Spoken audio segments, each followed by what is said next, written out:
Vamos lá, mais uma aula de Direito Administrativo. Na aula de hoje nós vamos falar de sistema remuneratório no Brasil e também de aposentadoria dos servidores públicos. Uma aula um pouco maior do que as outras. Na próxima aula, só para a gente situar, nós falaremos de poderes de administração, depois serviços públicos e depois atos administrativos. Vamos lá, sistema remuneratório. No Brasil, nós temos duas possibilidades. A primeira é a remuneração. É uma parcela fixa, mas uma parcela variável. Então, quem recebe por remuneração? Recebe a remuneração, vai receber ali aquele salário base e ainda outros acréscimos, tudo incorporado ali. Agora, o subsídio não. O subsídio é uma parcela única. É tudo incorporado. Como é única, não deveria nem ser chamado de parcela, mas a Constituição traz parcela única. Então, quais as duas hipóteses? Remuneração é a parcela fixa mais as variáveis como forma de pagamento ali no seu contra-cheque. Agora, e temos o subsídio, que é a parcela única, um todo, tudo incorporado num só pagamento, sem acréscimo, sem outras vantagens, sem nada. Vamos ver aqui. O artigo 39, parágrafo 4 da Constituição diz o seguinte: o membro de poder, o detentor de mandato eletivo, os ministros de Estado e os secretários estaduais e municipais serão remunerados exclusivamente por subsídio fixado em parcela única, vedado o acréscimo de qualquer gratificação adicional, abono, prêmio, verba de representação ou outra espécie remuneratória, obedecido em qualquer caso o disposto no artigo 37 da Constituição 10 e 11, onde fala do teto e do subteto, que nós veremos daqui a pouco. Exclusivamente. Então, pessoal, olha, detentor de mandato eletivo. Nós temos qualquer detentor de mandato eletivo, presidente, governador, vereadores, os ministros de Estado, todos eles, ministros de Estado, secretários estaduais, municipais, todos exclusivamente. Eu separei aqui no próximo slide para ficar mais fácil. Olha, subsídio no latim quer dizer ajuda de sobrevivência. É a definição, é o significado do latim da palavra subsídio. Como eu falei, deve ser uma parcela única. Quem que recebe? Chefes do executivo, presidente, governador, prefeito. Também os vices respectivos. Auxiliares imediatos, pode cair assim na prova. Não citar, mas dizer auxiliares imediatos. Quem são? São os ministros, os secretários estaduais e secretários municipais, membros do legislativo, deputados, senadores, membros deputados estaduais ou distritais do Distrito Federal e ainda vereadores, todos magistrados, seja na primeira instância, seja lá nos tribunais, não importa, membros do Ministério Público, da Advocacia Geral da União, da Defensoria Pública, ministros e conselheiros dos Tribunais de Contas, toda a carreira da Polícia Militar, Federal, Polícia Civil, Polícia Rodoviária, Ferroviária e todos organizados em carreira podem receber.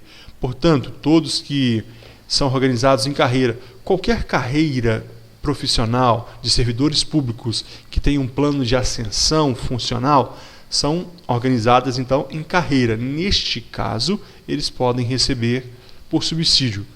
O subsídio é definido por lei, essa é a regra. O subsídio é fixado por lei. Agora, excepcionalmente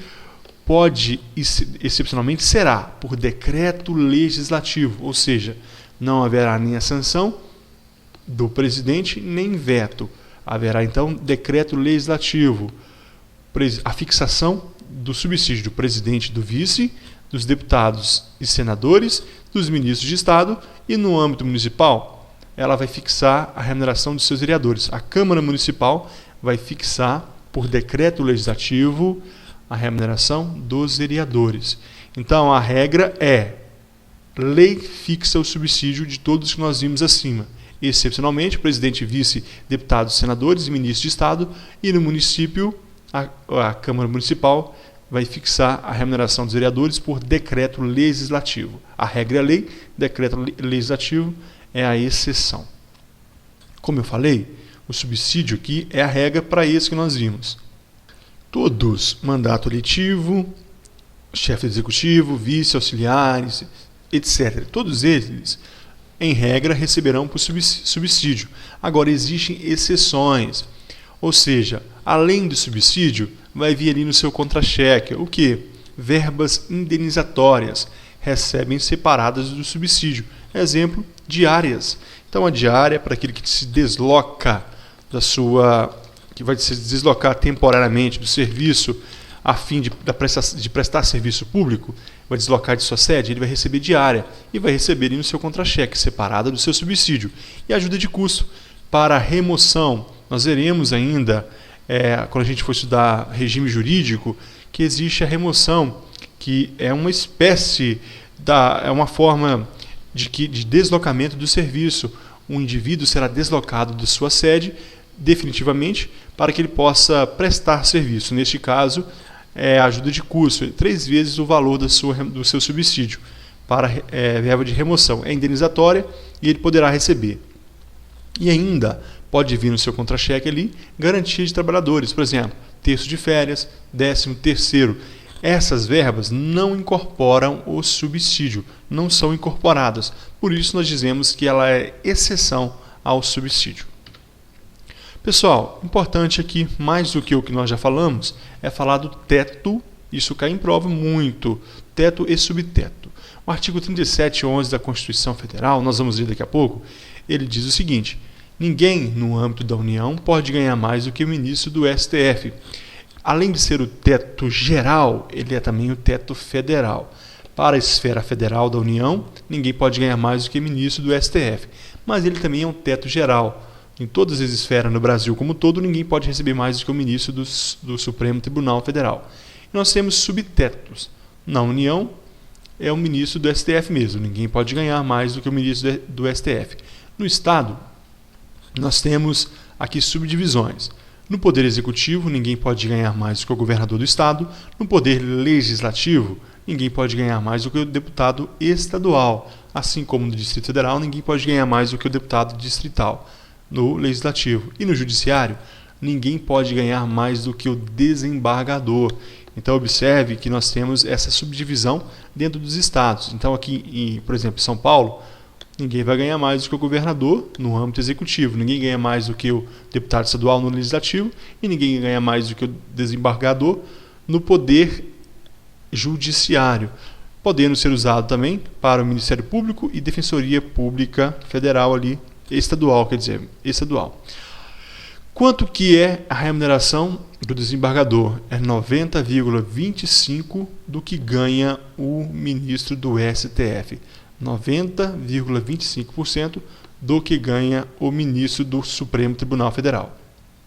Isso já foi objeto de muita discussão no judiciário e ficou decidido o quê? Que esses 90,25% do desembargador é enquanto desembargador, mas se desenvolve outra atividade, poderá ganhar até o valor de 100% do valor do STF.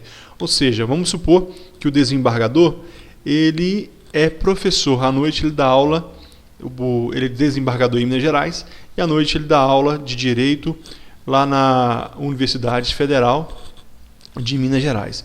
Então ele pode receber lá também, então ele poderá acumular e receber até o valor do que ganha o ministro do Supremo Tribunal Federal. Esse 90,25% é enquanto desembargador. Então, guarde isso para a prova, o teto do desembargador no Estado é 90,25% do que ganha o ministro do STF. Mas enquanto desembargador, ele pode ganhar mais do que isso? Pode. Se tiver outra função pública, ele poderá ganhar até o valor de que ganha o ministro do STF. Veja o que diz o artigo 3711, a parte final. Não poderão exceder o subsídio mensal em espécie dos ministros do Supremo Tribunal Federal, aplicando-se como limite nos municípios o subsídio do prefeito e nos estados e do Distrito Federal o subsídio mensal do governador no âmbito do Poder Executivo. Então, prefeito e governador executivo. O subsídio dos deputados estaduais e distritais no âmbito do Poder Legislativo e o subsídio dos desembargadores do Tribunal de Justiça, limitando a 90,25% do subsídio mensal em espécie dos ministros do Supremo Tribunal Federal, no âmbito do Poder Judiciário, aplicável esse limite aos membros do Ministério Público, aos procuradores e aos defensores públicos. Então é o que nós acabamos de falar, explicar nos slides anteriores. A gente aqui leu no texto, nós lemos no texto da Constituição.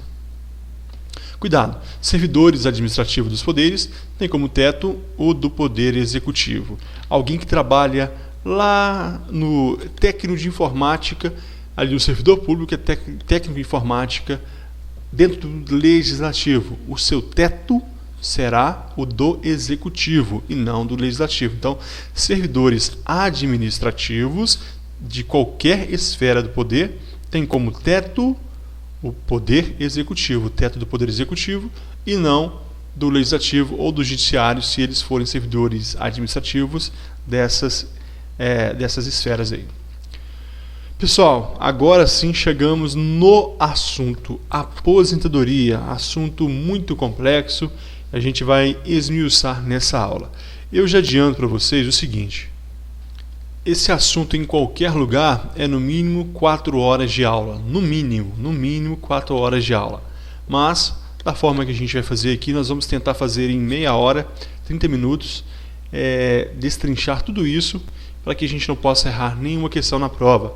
Para entender a aposentadoria, nós temos que entender como era na Constituição de 1988, o que aconteceu com a emenda 20 de 98, com a emenda 41 de 2003, a emenda 47 de 2005 e com a emenda constitucional 70 de 2012. Tudo isso a gente tem que falar porque ainda existem aposentados nos serviços públicos, existem servidores que estão ainda sobre a incidência dessas emendas. Então a gente tem que estudar. Então vamos lá.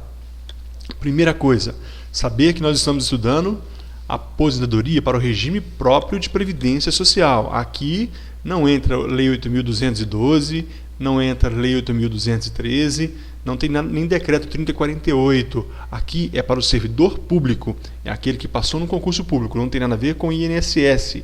Então vamos lá. Regime próprio de previdência social.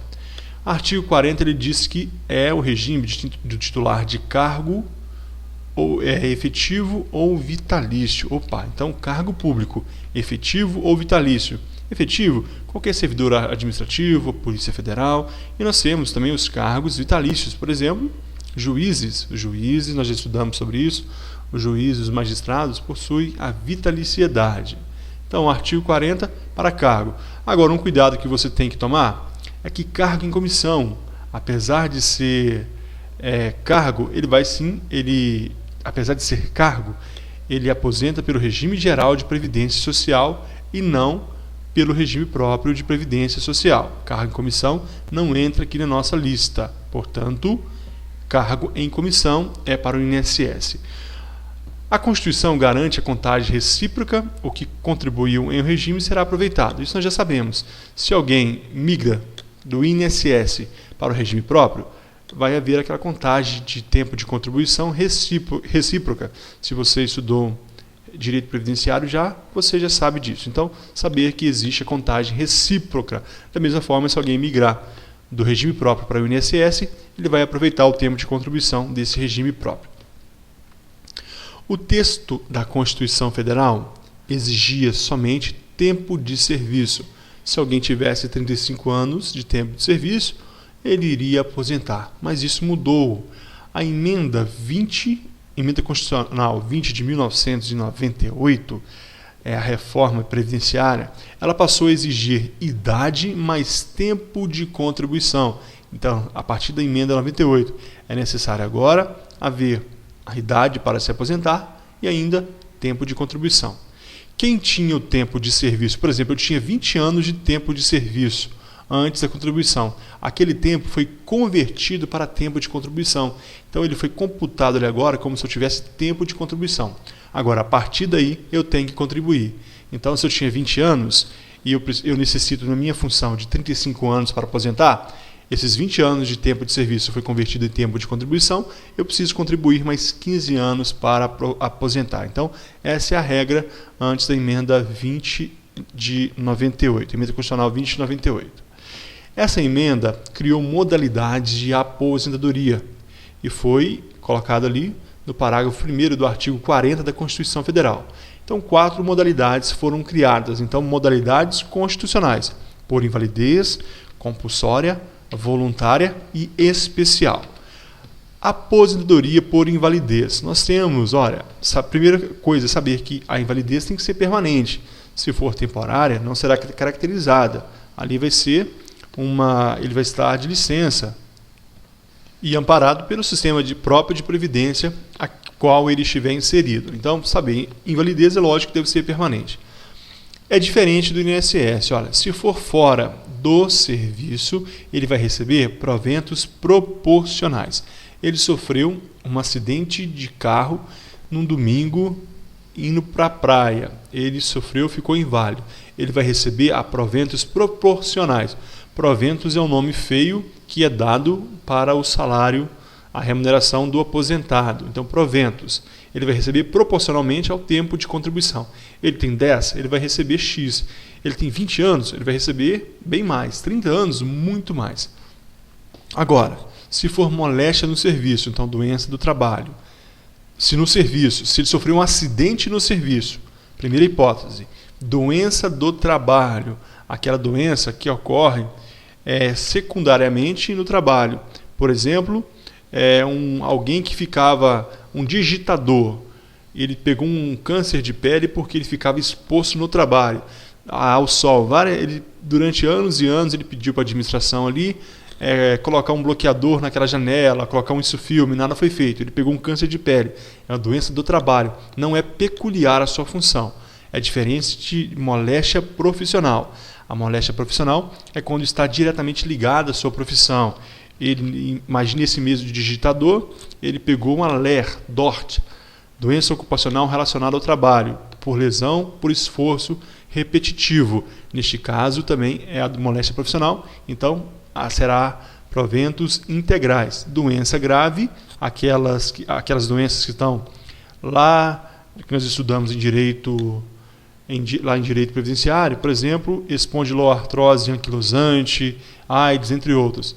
Contagiosa e incurável. Então, todos esses casos, doença contagiosa, doença incurável, doença grave, moléstia profissional, doença do trabalho e acidente, se for no serviço, serão proventos integrais. Ele vai receber na sua aposentadoria o que ele recebe ali na atividade.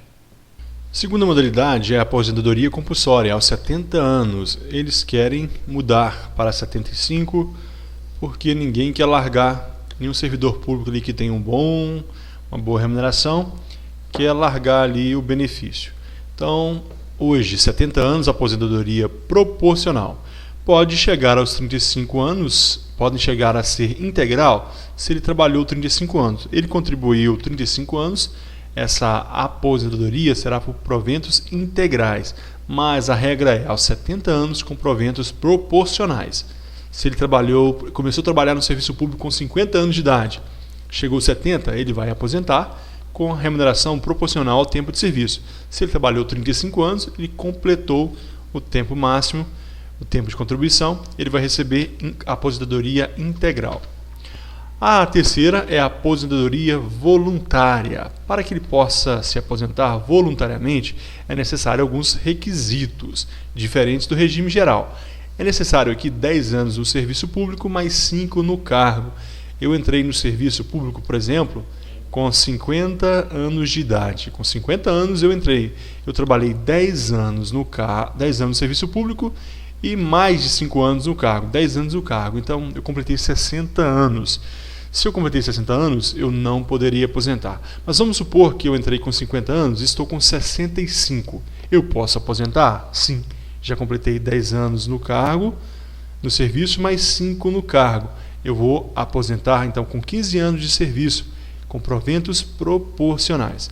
Mas olha aqui, veja, se eu tenho 60 anos de idade e 35 de contribuição, eu vou aposentar com PI, proventos integrais. Vou receber a integralidade da minha remuneração. Essa é a regra. Então, 60 anos se homem, 35 de contribuição. E se for mulher, retira 5 anos, tanto 5 anos de idade, quanto retira 5 anos de contribuição. A mulher vai aposentar com 55 anos de idade e 30 anos de contribuição com proventos integrais. Neste caso aqui, tem que ter esse requisito aqui de 10 anos no serviço público, mais 5 no cargo. Agora, Isso aqui, esses proventos integrais, é para tempo de contribuição. Mas se eu quero aposentar somente com idade, como eu falei no início desses slides, tanto homem e mulher, 65 anos para os homens e 60 anos para a mulher. Isso é para aqueles que entraram, beneficiar aqueles que entraram com mais idade. Imagine uma mulher que entrou com 40 anos de idade no serviço público. Aos 60 ela já está cansada e não quer mais trabalhar. Ela pode se aposentar? Sim, ela vai se aposentar com proventos proporcionais. Se ela trabalhar mais 10 anos, ou seja, até os 70, ela vai aposentar com proventos integrais, porque ela necessita de 30 anos de contribuição para receber proventos integrais. Então, essa é a regra, é diferente lá do INSS, a aposentadoria voluntária. E nós temos a quarta possibilidade, que é a aposentadoria especial. Essa aposentadoria especial, ela se dá constitucionalmente, na Constituição, apenas para o professor. Não existe previsão, ela não está detalhada para as outras, como nós veremos no final desse vídeo, que é atividade de risco e também a aposentadoria do deficiente. A Constituição, no artigo 40, ela traz expressamente, detalhadamente, somente a aposentadoria especial do professor. Então, o professor que trabalha no serviço público, ele tem essa aposentadoria especial, ele tem essa redução de 5 anos, tanto o homem quanto a mulher, desde que se dedique exclusivamente, essa é a palavra que está na Constituição, exclusivamente ao ensino infantil, fundamental e médio. Professor universitário não se aposenta especial. Detalhe, já existe decisão na jurisprudência dizendo que não necessita ser exclusivamente em sala de aula. Um professor que exerceu, por exemplo, atividade de secretariado na escola, que foi eleito diretor da escola e trabalhou 8 anos, 16 anos, não importa, ele vai se aposentar também especial. Tem que ser atividade pedagógica, atividade exclusivamente pedagógica, no ensino infantil, fundamental e médio. Ele trabalhou nessa escola como secretário, como diretor em certo período, esse tempo também será incluído para a aposentadoria especial. Menos 5 anos, então, se for homem, 55 anos de idade mais 30 de contribuição, se for mulher, 50 anos de idade mais 25 anos de contribuição. Então você pega a aposentadoria aqui normal, de 60 anos para um homem 35 de contribuição, você retira 5 anos, 55 e 30, e aqui para a mulher 55 de idade e 30 de contribuição, você vai retirar 5 anos, vai ficar 50 anos de idade para a mulher e 25 anos de contribuição, é a aposentadoria especial. Nós temos, portanto, essas 4 modalidades: a aposentadoria por invalidez, a aposentadoria compulsória, a aposentadoria voluntária e a aposentadoria especial. No final do vídeo nós vamos falar aí sobre a aposentadoria especial, tanto do deficiente físico como ainda para aqueles que exercem atividade de risco. Neste momento nós temos que falar o seguinte: a emenda constitucional 20 de 98. Para esses servidores que entraram antes da emenda 2098, eles têm direito adquirido, portanto, não será necessário tempo de contribuição. Nós temos 3 hipóteses. A primeira dela, olha, estava no serviço público antes da emenda e preenchia os requisitos para se aposentar. Então, ele vai se aposentar pela regra velha. Ele tem 35 anos de serviço, não contribuiu todo o período, ele pode se aposentar. Ele pode se aposentar se estava no serviço antes de 98, ele já preencheu esse requisito, então ele pode se aposentar. Agora, a segunda possibilidade: todos que entrarem no serviço após a emenda 20 de 98, 16 de 12 de 98, é a regra nova. Então agora tem que ter o limite de idade, ele tem que ter para aposentar o limite de idade, por exemplo, homem 60 anos, mulher 55 anos, ele tem que ter esse limite. Então, e ainda o tempo de contribuição, 35 se homem e 30 se mulher. Então, a nova regra da aposentadoria. E a terceira regra: estava no serviço público e não preenchia os requisitos. Aqui tem uma regra de transição.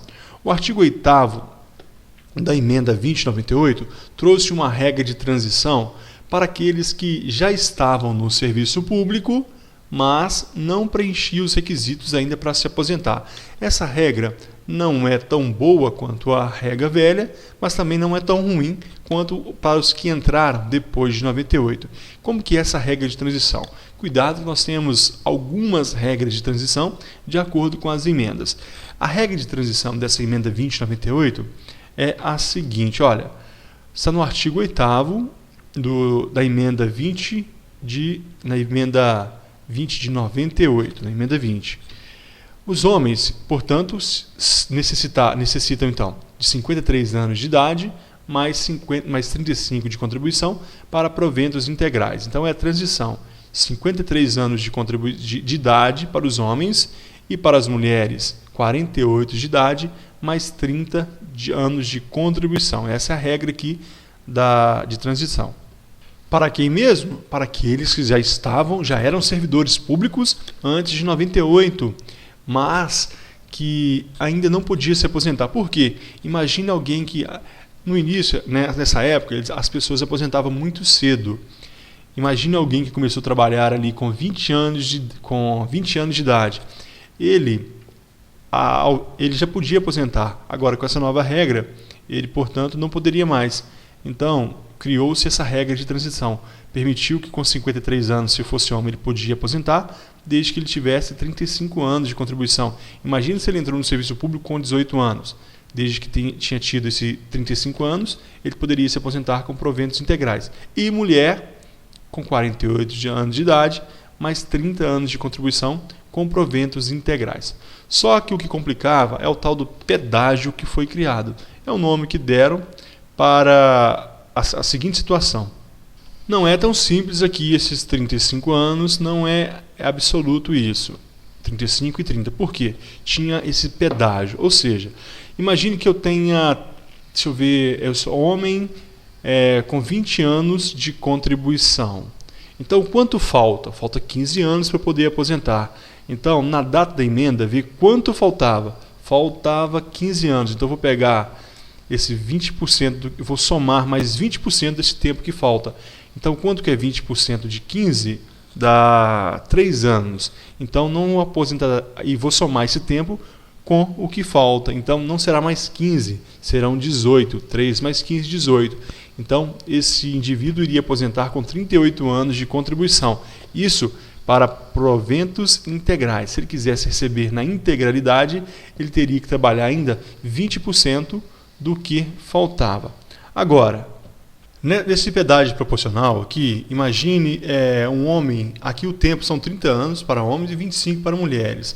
Será 40% do tempo que resta na data da emenda que é de 1998, 16 de dezembro de 1998. Imagine aqui um homem que ele está com 20 anos de contribuição. Nessa data, 20 anos de contribuição, na data de 16 de dezembro de 98. Então, faltam quanto? Para 30 anos, faltam 10 anos. Então, será acrescentado mais 40% a esse tempo que falta.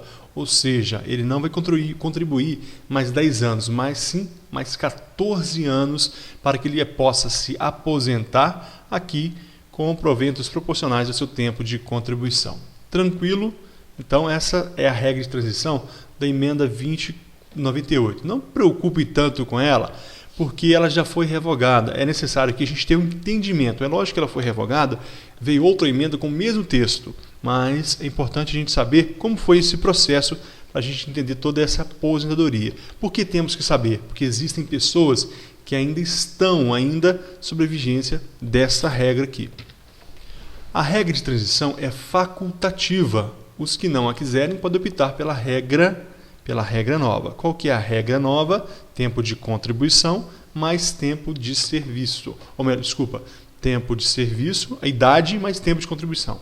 Idade mínima de 60 anos se homem, 55 se mulher, mais tempo de contribuição, 35 anos se homem, 30 se mulher. Essa é a regra nova. Os que não quiserem a transição ficam com essa regra nova. A emenda 20 ainda criou o abono de permanência e serviço.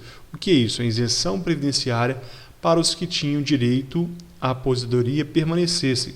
Quando surgiu essa salada, essa bagunça, essa doideira da emenda 2098, todo mundo começou a sair, todos que tinham direito ficaram assustados e começaram a se aposentar voluntariamente, começaram a sair do serviço. Então foi uma loucura.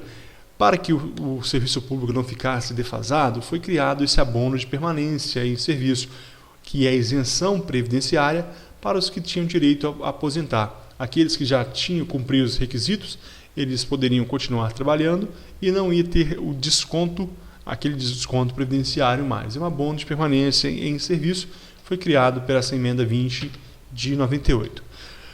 Em 2001, o presidente Lula, recém-empossado presidente Lula, ele trouxe aí para o Congresso Nacional ao projeto da emenda 41, a emenda 41 de 2003.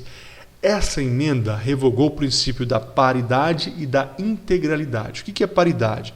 Paridade entre os inativos e ativos. Aqueles inativos, aqueles aposentados, tudo que fosse, todo aumento, todo benefício que o ativo recebia, o inativo também recebia. Essa emenda 41 de 2003, ela retirou isso. E também retirou o princípio da integralidade. Se alguém aposentasse ali com R$5.000, com R$10.000, ele, enquanto aposentado, ele ia receber R$10.000, não importando quanto que ele havia recebido no passado. Isso foi revogado pela emenda 41 de 2003. A integralidade foi substituído pela média da vida laboral. Agora vai pegar ali os 80 maiores salários de contribuição, vai fazer uma média ali e será dado o valor da aposentadoria, não somente o último salário. Antes ele poderia ter recebido ali um salário mínimo durante 25 anos, aí nos últimos anos ele recebeu 10 mil, ele vai se aposentar com 10 mil. Isso não ocorre mais. E na paridade foi substituído pelo princípio da preservação do valor real. O inativo perde a paridade com a atividade, ou seja, ele não tem mais os mesmos benefícios do ativo. E trouxe o princípio da preservação do valor real, o que na realidade é uma lenda. O valor da aposentadoria não tem um reajuste, é para preservar o valor de compra. Então, como seria isso na teoria? Hoje eu recebo 5 mil. O que eu posso comprar hoje com 5 mil? Daqui 10 anos eu tenho que poder comprar também. Na prática, isso não acontece. E foi criado também pela emenda 41 de 2003 o teto de proventos. Então, a previsão do teto de proventos. Todos os servidores públicos só iriam receber, na sua aposentadoria, o que recebe o servidor do INSS. Nós temos o teto da Previdência, nós veremos o valor daqui a pouquinho, está R$ 4.600 mais ou menos, é o teto para 2015. Neste caso, todo servidor público passaria a receber somente por esse teto. O máximo que o servidor público federal iria receber seria isso, mas somente após a criação da Previdência Complementar, que já foi criada. Não importa, o teto é o teto do regime geral, não importa que quanto se é um juiz, se é um magistrado que ganha lá 30 mil, 26 mil, 30 mil por mês, quando aposentado, pelo serviço público, pelo sistema previdenciário público ali, ele vai receber somente o teto. Se ele quiser receber mais, tem que contribuir pela Previdência Complementar, que nós veremos ainda nessa aula. Essa emenda 41 ainda criou a contribuição dos inativos sobre os proventos que ultrapassarem o teto da Previdência Social. Antes disso, os aposentados não contribuíam. Hoje, com a emenda 41 de 2003, os aposentados pelo regime próprio de Previdência Social contribuem com 11% sobre o que ultrapassar o teto, R$ 4.600 aproximadamente. Ele recebe 10 mil, ele vai contribuir com 11%. É hoje o da federal, é a alíquota federal, 11% do que ultrapassar este valor. Os estados e municípios podem ter uma alíquota maior. Alguns estados possuem 16%, 17%. Podem ter, não é inconstitucional. Então, isso foi criado também com a emenda 41 de 2003. O que aconteceu, pessoal? Quando Lula entrou, ele teve pressa para que fosse aprovado essa contribuição dos inativos. Então, ele enviou esse projeto de emenda constitucional ao Congresso e solicitou pressa. Só que o Congresso Nacional ele queria ficar alguns anos analisando e modificando. Então, houve um grande acordo, chamado de acordão, entre o presidente Lula e o Congresso Nacional. Então, o Congresso Nacional iria aprovar a emenda 41 sem emendas, ou seja, no mesmo ano ali, sem nenhuma emenda, e iria fazer uma PEC paralela, que culminou na emenda constitucional 47 de 2005. Então nós tivemos duas emendas com o mesmo tema, com o mesmo assunto, com o mesmo objeto, as duas ali circulando paralelamente, em PEC paralela. A emenda 41 traz ainda o princípio da solidariedade. Foi incluído no caput do artigo 40 da Constituição Federal, dizendo que a sociedade brasileira tem que ser mais solidária. Portanto, aquele que contribui não necessariamente vai receber de volta. Isso é para garantir aqui que os inativos também contribuam. Ele vai contribuir, ele não vai receber esse valor de volta. Será com base no princípio da solidariedade que foi introduzido no caput do artigo 40 da Constituição Federal. Essa emenda 41 de 2003 ainda revogou a regra de transição da emenda 2048, 53 anos de idade se homem, 43 se mulher, 35 anos de contribuição homem, 30 se mulher. No caso do proventos integrais, um pedágio de 20%, proventos proporcionais, pedágio de 40%. Foi revogado, mas trouxe em seu artigo 2º o próprio texto da emenda para aqueles que entraram antes de 1998. Então, ela, apesar de revogar, ela trouxe o próprio texto no seu corpo. A emenda ainda afirma que quem entrou antes de 98 tem direito adquirido.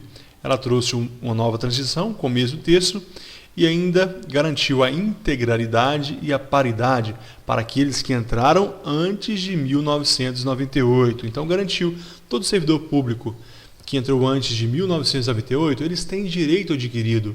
Portanto, aquela paridade que foi revogada com a emenda Constitucional 2098 é para os novos servidores. Ela garantiu que quem entrou antes tem direito a adquirido, desde que cumpridos os requisitos do artigo 6º, 35 anos de contribuição e a idade e tempo de contribuição. A idade que nós já falamos e o tempo de contribuição para homem e para mulheres. Cumpridos esses requisitos, eles estavam antes de 98, eles têm direito à integralidade e à paridade. Fora disso é a regra de transição. Como eu falei, tramitou no Congresso a emenda paralela à emenda 47 de 2005. Essa regra trouxe uma nova regra de transição para tentar corrigir aquilo que foi feito com as regras de transição do artigo da emenda 20 de 98 e com a regra de transição da emenda 41 de 2003. Nessa regra nova de transição, o servidor poderá abater a contribuição por idade. Cada ano que ele contribuiu será abatido um ano de idade. Então, era melhor para os servidores que entraram antes de 1998. Então, essa regra de transição aqui só veio para tentar melhorar a situação dos servidores que entraram no serviço público antes de 98 com uma expectativa de aposentar cedo, de ganhar mais no final da sua carreira. Mas o que foi mais importante nessa emenda 47 de 2005 foi o seguinte: ela criou novas aposentadorias especiais. Como eu falei, a emenda 98, a emenda 20 de 1998, ela criou a aposentadoria especial do professor e detalhou. Agora, a emenda 47 de 2005, ela criou 3 aposentadorias especiais, só que não especificou. Ela criou a aposentadoria do deficiente físico, atividade de risco e atividade que prejudica a saúde e a integridade do servidor. Neste caso, foi impetrado 2 mandatos de injunção, o 721 e o 758, e o STF decidiu que enquanto o legislador estiver dormindo e não regulamentar por lei complementar essas aposentadorias, o deficiente físico, atividade de risco e atividade que prejudica a saúde e integridade do servidor, será aplicado a mesma regra do regime geral de previdência social, que está lá na Lei 8.213 de 91. Então, o STF definiu que no dia de hoje é aplicado a regra do regime geral de previdência social para essas atividades de risco que prejudiquem a saúde e integridade do servidor. Ainda nós tivemos no ano de 2012, a emenda constitucional 70, que trouxe no seu artigo 6A, ela veio, na realidade, acrescentar o artigo 6A à emenda 41 de 2003. Ela insere o aposentado por invalidez, que entrou antes da emenda 2098, que ele terá a integralidade e a paridade de seus proventos. Apenas corrige um erro, porque a emenda 41 de 2003 esqueceu de mencionar o aposentado por invalidez. Então, o aposentado por invalidez que aposentou antes de 98, ele perdeu este benefício. Portanto, ela veio garantir que aqueles que aposentaram por invalidez, que entraram no serviço antes, não que se aposentaram por invalidez antes de 98, porque aí já tinha recebido integral, mas aqueles que entraram antes de 98 e que se aposentaram por invalidez nesse percurso, neste meio termo, ele então terá direito à sua integralidade e paridade. Então, é um benefício que veio sendo trazido para estes aposentados por invalidez que entraram no serviço público antes da emenda 20 de 1998. Agora sim, pessoal, agora é um assunto novo que eu acho que vai cair nessa prova, nossa prova. É a Lei 2.618, de 30 de abril de 2012. Vamos ler o texto. A Lei 2.618 de 2012 instituiu o regime de previdência complementar para os servidores públicos federais civis titulares de cargo efetivo da União, suas autarquias e fundações, inclusive para os membros do Poder Judiciário, do Ministério Público da União e do Tribunal de Contas da União, e fixou o limite máximo para as aposentadorias e pensões a serem concedidas pela União, de acordo com o teto estabelecidos para os benefícios do regime geral de previdência social. Preste atenção no que eu vou falar. A partir de então da publicação do decreto, que nós veremos daqui a pouco, que é de 2013, o decreto que veio regulamentando, a partir dessa data, todos que entrarem no serviço público, eles estão submetidos ao regime de previdência complementar. Eles não têm a possibilidade de receber mais do que o teto. Não tem. Então agora, quanto vai receber o aposentado do Serviço Público Federal? Quando você entrar no Serviço Público Federal, você vai receber somente o teto da Previdência Social, R$ 4.600 aproximadamente. Neste caso, se você quiser contribuir mais, você vai ter que entrar nessa previdência complementar. O decreto 7808 de 20 de setembro de 2012 criou a FUNPRESP-EXE do Executivo e a resolução do STF número 496 de 2012 criou a FUNPRESP do Judiciário. Os órgãos do Poder Legislativo, Câmara dos Deputados e Senado Federal e o Tribunal de Contas da União firmaram convênio com a FUNPRESP do Executivo para administrar seu plano de benefício. O Ministério Público da União firmou o convênio de adesão com a FUNPRESP do Judiciário. Essa lei que nós vimos aqui, ela autorizou a criação de 3 instituições, a FUNPRESP do Executivo, a do Judiciário e uma outra, a FUNPRESP LEG, LEG, para o Legislativo. Só que o Legislativo optou por firmar um convênio com essa FUNPRESP aqui do Executivo para administrar o seu plano de benefício. Então, na prática, hoje nós temos duas, essa FUNPRESP do Executivo e a do Judiciário. Portanto, elas administram, então, a aposentadoria complementar destes servidores. A orientação normativa de número 8, de 1º de outubro de 2014, no seu artigo 2º, diz o seguinte: estão sujeitos ao regime de previdência complementar de que trata a Lei 12.618 de 2012 e, consequentemente, terão as suas contribuições previdenciárias submetidas ao limite máximo estabelecido para os benefícios do regime geral de previdência social. Olha, é o teto do regime geral de previdência social. Quem? 1.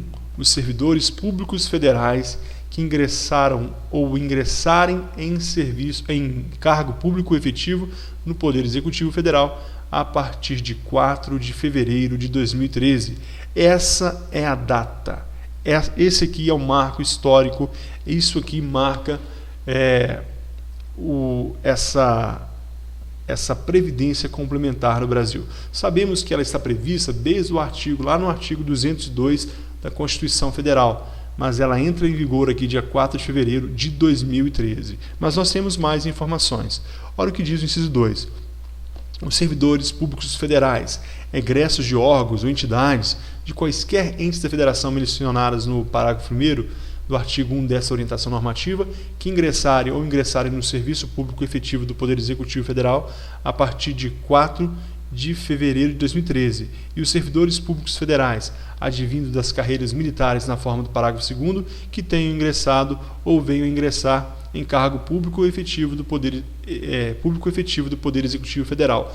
Não importa, ele veio da carreira militar, ele veio do serviço público de outro estado, ele vai estar enquadrado, ele vai então obrigatoriamente estar limitado ao teto do regime geral de previdência social. Se ele entrou no serviço, se ele veio egresso, se ele foi transferido para o serviço público federal a partir de 4 de fevereiro de 2013. Importante, os servidores públicos já em exercício na data da criação da FUNPRESP deverão permanecer no atual regime ou poderão optar pelo novo regime até 24 meses a contar de quando? A contar aqui dessa regulamentação, de 4 de fevereiro de 2013. Portanto, em 5 de fevereiro de 2015, já passou o prazo. O servidor que estava no serviço público e optou por entrar nessa previdência privada, nessa previdência complementar, ele não poderá mais voltar. Em até 24 meses após o início de funcionamento do plano de benefícios, fazendo jus a um benefício especial proporcional baseado nas contribuições recolhidas ao regime de previdência da União. Portanto, ele contribuiu acima do teto durante 10 anos, por exemplo. E aquele dinheiro que ele contribuiu acima do teto? Ele vai receber um benefício especial, proporcional. Ele vai receber um cachê, ele vai encher sua conta corrente ali, sua poupança, com benefício. Será repassado, será restituído aquilo que ele contribuiu acima do teto da Previdência Social. O teto hoje, R$ 4.673. Então, todos que entrarem no serviço público, a partir de agora, vão contribuir com 11% acima do que ganharem esse valor. Isso se quiser contribuir para a Previdência privada, para a FUNPRESP. O governo contribuirá com até 8,5% da parcela da remuneração que exceda ao teto do INSS para a complementação da aposentadoria desses servidores. Já o segurado contribuirá com o valor que desejar. Se contribuir com menos de 8,5%, a contrapartida do governo será paritária, ou seja, se ele contribuir com 5%, o governo vai contribuir com 5% também. Na realidade, só uma correção, esse valor aqui é 11% sobre o valor do teto. Então, é a contribuição que vai hoje para a Previdência, para o sistema de previdência do Serviço Público Federal. Agora, para a Previdência Privada, o governo vai contribuir com até 8,5% e o servidor também com 8,5% ou valor menor, não importa, ou com valor maior. Só que se o servidor contribuir com valor acima de 8,5%, o governo só vai pagar 8,5%. Tranquilo? Então, pessoal, importante, a partir de 5 de fevereiro de 2013, todos os servidores estão sujeitos ao teto e à previdência complementar. Só retornando para esclarecer melhor, os servidores públicos já em exercício na data da criação da FUNPRESP poderão permanecer no atual regime. Então, quem entrou antes da criação tem a possibilidade de aposentar da maneira antiga. Agora, nós ou vocês que entrarão no Serviço Público Federal posteriormente não poderão mais, mas já estarão sujeitos a essa regra nova do teto remuneratório. Mas os que já estão, eles poderiam, até 24 meses. E uma vez que ele optar pelo novo regime, ele não pode voltar. Então, é isso que nós tínhamos para falar sobre a aposentadoria do Serviço Público Federal. Então, pessoal, a aposentadoria do servidor está no artigo 40. Várias modalidades foram criadas com a emenda 20 de 98 e isso modificou-se, como a gente viu no decorrer das aulas. Eu aguardo você na próxima aula, em que nós falaremos de poder de administração. Muito obrigado e até a próxima.